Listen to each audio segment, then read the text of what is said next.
let's break it down because you've come up with a great litany of assaults on small business that started with the lockdowns, and I should point out that the entire concept of locking down the economy is borrowed directly from the Chinese Communist government, and it apparently is a long tradition in China, even preceding communism. But it's a fundamentally authoritarian sort of anti-economic logic, anti-human freedom, and I think unhuman sort of policy. But in the case of small business, they were uniquely targeted by this radical experiment in virus mitigation. Yeah, it was an interesting conversation that I had with my husband in about February 2020, before COVID became a thing here. It was a big thing in China.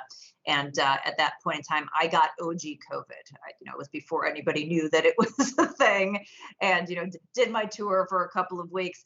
But my husband and I said, well, if this becomes like a bigger thing here, what, just fun thought experiments, like what would they do? Would they lock things down for a couple of weeks? Would they do this? Would they do that? And we were just completely baffled by the idea of a lockdown. We're like, there's just no way that people would comply with a lockdown. You just couldn't do that. That's not an option. So, we continued on our discussion. And that was probably the biggest shock to me.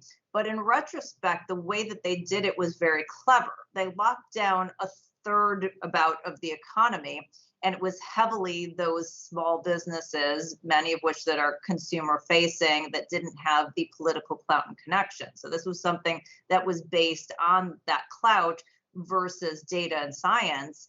And then they use that to pick winners and losers and decide who is going to thrive and who is going to have to fight to survive.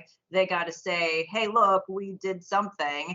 And throughout the process, they were able to affect the most historic transfer of wealth that we've ever seen from Main Street to Wall Street, all under the guise of, somehow we're all in this together, when it was very clear we were not. We were labeled essential or non-essential, all by mandate, none of which made any sense.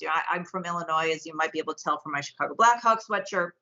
And, we had weed dispensaries that weren't even legal a couple of years prior, that were now all of a sudden essential, but a mom and pop, selling something and supporting their family was non-essential. It just fundamentally was, not data based in any way, shape, or form. Well, presumably it was all political influence combined with some random stupidity. Those two things are pretty toxic. Peppered in for a little taste, right? Yeah.